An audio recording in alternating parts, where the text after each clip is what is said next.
Neste momento, concedo a palavra ao excelentíssimo senhor deputado Merlong Solano, autor do requerimento.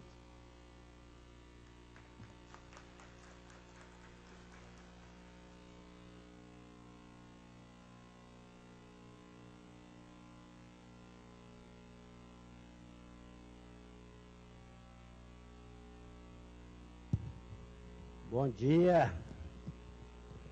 Quero abraçar, cumprimentar o senhor presidente, deputado Fábio Novo, colegas deputados e deputadas, senhores telespectadores da TV Assembleia, os ouvintes da Rádio Assembleia, todas as pessoas aqui presentes, todos vocês que vieram aqui prestigiar esse valor cultural do Piauí e a Cajuína, cumprimentar os demais membros da mesa, superintendente do Banco do Brasil, senhor Rosélio Furtz, secretário de Desenvolvimento Rural, Raimundo José, secretário da FETAG, Antônio José, FETAG é a Federação dos Trabalhadores na Agricultura, a superintendente do IFAM, no Piauí, Claudiana Cruz dos Anjos, o presidente da Cajuesp, que é o parceiro que provocou a realização deste evento, junto com o professor Wellington Soares, Lenildo de Lima, representando o SEBRAE, o senhor Robert da Costa Ferreira, o Paulo Germano, que é presidente da OCEP e da SESCOP, a nossa amiga Sônia Terra, e o meu amigo, professor e poeta, escritor Wellington Soares. Como é bom ver a Soraya Castelo Branco e ouvi-la. Acho que a voz da Soraya é tão gostosa quanto é a nossa Cajuína, não é não? Então, pessoal, é uma alegria poder ter tido a oportunidade como deputado estadual de apresentar aos colegas e colegas deputados a realização deste evento, que tem o sentido de dar voz à cajucultura do estado do Piauí, aos homens e mulheres que no seu dia a dia, ao longo do tempo de gerações, fizeram da cajucultura uma das atividades econômicas mais importantes do nosso estado. Uma atividade que tem um enorme potencial de gerar empregos, gerar renda. E no caso da Cajuína, de fazer isso produzindo uma identidade cultural do nosso estado. É um evento que tem como sentido também aproveitar esta oportunidade que o IFAM nos ofereceu, ao reconhecer a Cajuína do Piauí como patrimônio cultural brasileiro. Nós temos que, no meu entendimento, fazer deste fato importante uma oportunidade de retomada da mobilização desta enorme e importante cadeia produtiva. E como eu já disse, é importante para a nossa economia, porque por gerar renda, é importante para a nossa sociedade, por ter um potencial de distribuição de renda, e é importante para a identidade do Piauí, por agregar um valor cultural, por mostrar uma cara bonita do Piauí ao Brasil e ao mundo. Então nós temos que aproveitar este título, não apenas como uma coisa para ficar sendo apreciada, para ser posto como certificado para ser posto na parede, ou numa gaveta, pior ainda.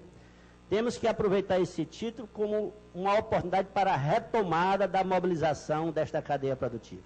O caju, literalmente, oferece tudo, dele se aproveita tudo. Nós temos que, juntando a cadeia produtiva, o poder público, os bancos, associações, cooperativas, sindicatos, nos mobilizar para retirar tudo que essa cadeia tem para oferecer. E é importante que a gente faça isso, porque nós aqui do Piauí temos que aproveitar todas as oportunidades que se apresentam na nossa caminhada. Nós não podemos ter um comportamento que já houve no passado, um comportamento meio fatalista, meio acomodado, o comportamento do coitadinho, que aparentemente não tem jeito, e que sempre ia para Brasília de pires na mão, atrás de algumas migalhas, às vezes até só para completar o pagamento da folha de pessoal do Estado. Às vezes tendo que vender patrimônio público do Estado, como se fez com a Cepisa, apenas para completar o dinheirinho de pagar a folha de pessoal.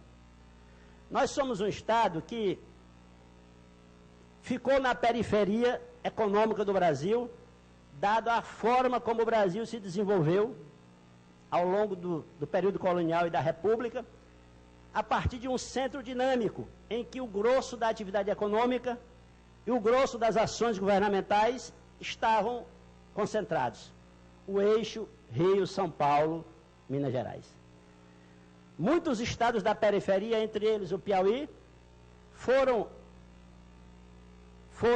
agregados a esse modelo na condição de periferia dependente, subordinada, tendo papéis de fornecer mão de obra. Quantos milhares de piauienses, Antônio José, ao longo das décadas, saíram do Piauí para ir trabalhar na construção civil em São Paulo, em Minas e em outros lugares do Brasil, para ir trabalhar nas épocas de colheita, da safra da cana em São Paulo, ou da laranja. Quantos milhares de piauienses saíram apenas em razão da falta de oportunidade aqui no nosso estado? Então éramos fornecedores de mão de obra barata e consumidores de produtos industrializados vindos do Sudeste. É a chamada integração subordinada e dependente. Foi isso que marcou o estado do Piauí durante o período em que o Brasil se industrializou e se urbanizou.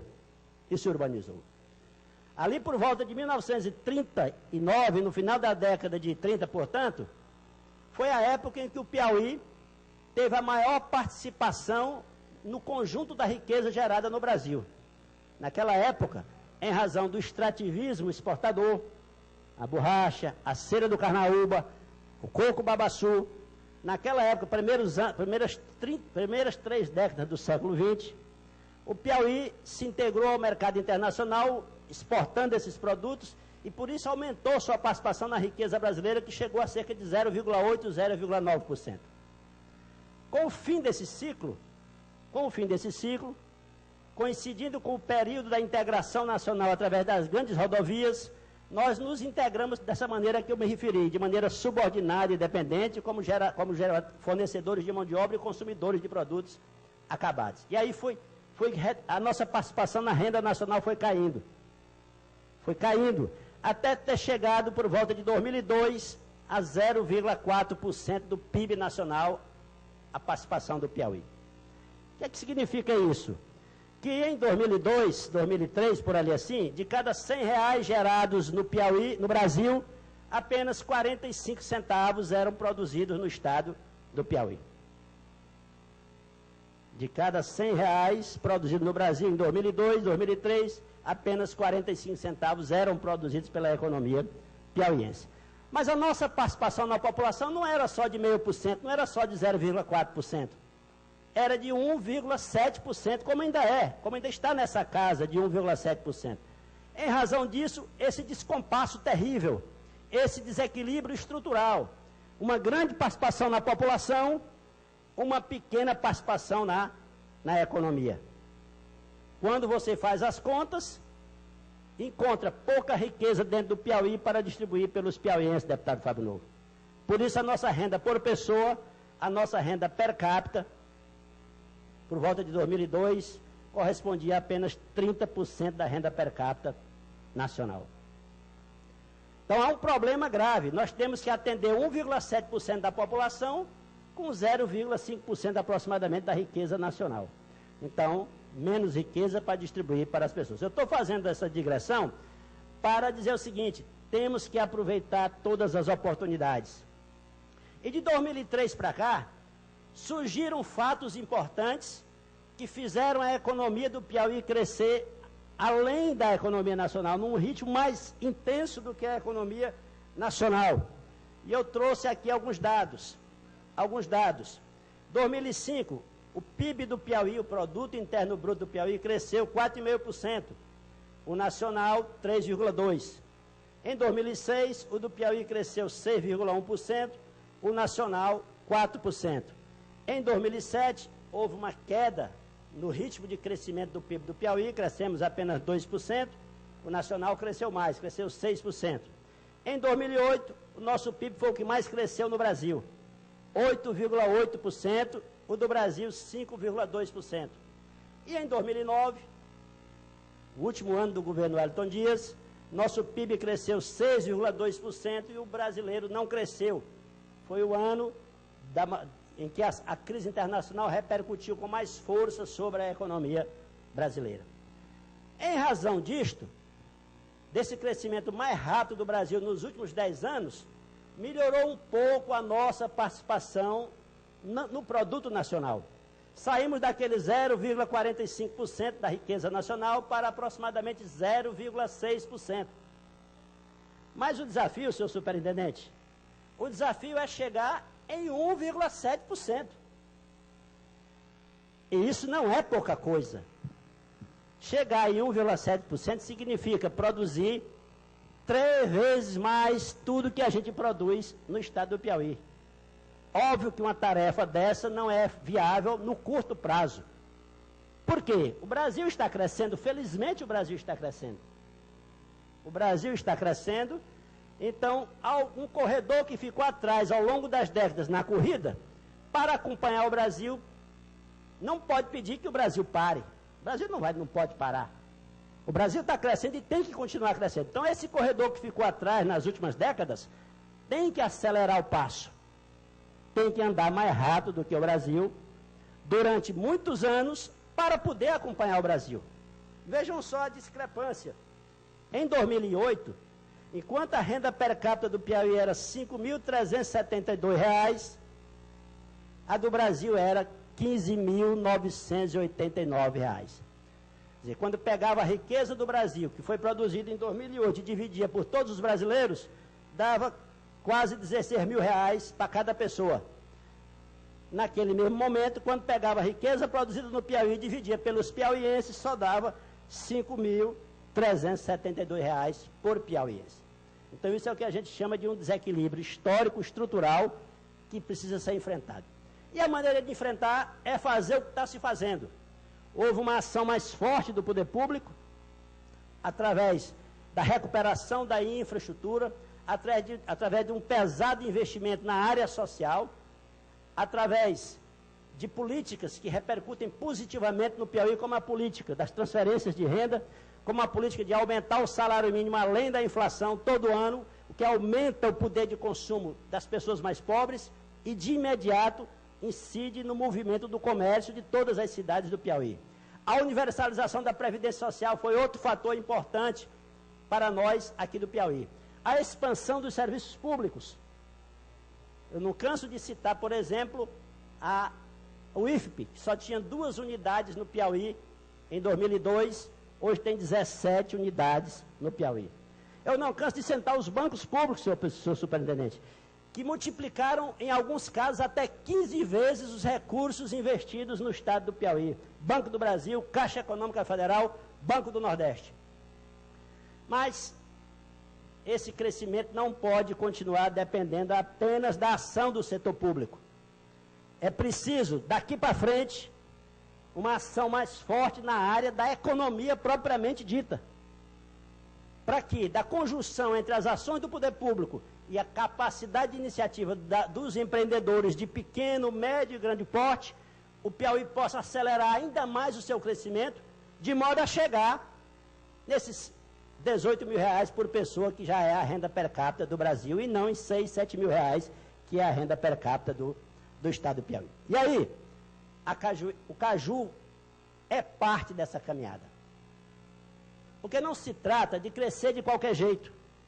Não se trata de crescer de qualquer jeito. Alguns críticos dizem o seguinte: falta um grande investimento. como se um grande investimento sozinho resolvesse o problema. Não resolve. Olha o caso de Fronteiras. É uma das maiores rendas, é uma das cidades que tem o maior produto interno bruto do estado do Piauí, por isso uma das maiores rendas por pessoa. Por quê? Porque tem uma unidade industrial de grande porte, uma fábrica. Mas quando você vai analisar a qualidade de vida das pessoas de Fronteira, dos homens e mulheres de Fronteira, percebe que eles são tão pobres quanto a menor das cidades do estado do Piauí. A diferença é muito pouca. Então não se trata de responsabilizar a recuperação do atraso do Piauí, de colocar essa responsabilidade só sobre os grandes negócios. Não se trata também de eliminar os grandes negócios. Trata-se de um crescimento, de conseguir forças para fazer um crescimento integrado. Micro, pequeno, médio e grandes empreendimentos andando juntos sob a coordenação do Estado, sob a coordenação de políticas orientadoras do Estado, é que são capazes de fazer um crescimento integrado. E crescimento integrado significa necessariamente crescer resolvendo graves problemas da sociedade e não criando novos problemas. E um dos graves problemas da nossa sociedade é a concentração de renda, a concentração da riqueza. Por isso, a alegria de ter visto a Cajuína receber esse título, Antônio José, porque é uma oportunidade, como eu já disse, para a gente mobilizar essa enorme cadeia produtiva que emprega milhares de piauienses no semiárido, que gera renda especialmente nos momentos da entre-safra de outros produtos, portanto, constituindo uma importante estratégia de sobrevivência e de melhoria da qualidade de vida dos homens e mulheres do semiárido, porque é na época da seca que o grosso da renda vem do caju, na época, portanto, da entre-safra do feijão, do milho, da mandioca, é que o caju entra com toda a sua força. E aí nós temos que ver que, claro que o Lenildo vai falar, nós vamos ouvir a voz dos cajucultores e eles vão dizer com toda clareza o que é que está faltando para a gente potencializar, para a gente tirar dessa atividade todas as suas potencialidades, transformá-las em realidade, Lenildo, transformá-las em realidade. Por exemplo, há problemas na área fiscal. O estado do Piauí está deixando de fazer para incentivar a cajuína alguma coisa que o Ceará faz. O estado do Piauí é o segundo produtor de caju do Brasil. O primeiro é o Ceará. O que é que está faltando? O que é que o poder público deve fazer para, sem paternalismo, apoiar o máximo desenvolvimento dessa cadeia produtiva? Que é uma cadeia produtiva que eu já disse, gera emprego e distribui renda. Então, esse é o sentido desta solenidade. A gente não ficar só olhando para o título de patrimônio cultural. A gente partir para sentar à mesa, conversar com os homens e mulheres que fazem do caju essa importante riqueza do Piauí, conversar com o poder público, com os bancos, e vermos o que precisa ser feito a mais para que essa atividade continue crescendo e gerando cada vez mais empregos e distribuindo renda, que é o que precisa ser feito. Muito obrigado pela atenção. Muito obrigado, deputado Merlong Solano, que é o autor do requerimento desta sessão solene. Registro as presenças do senhor superintendente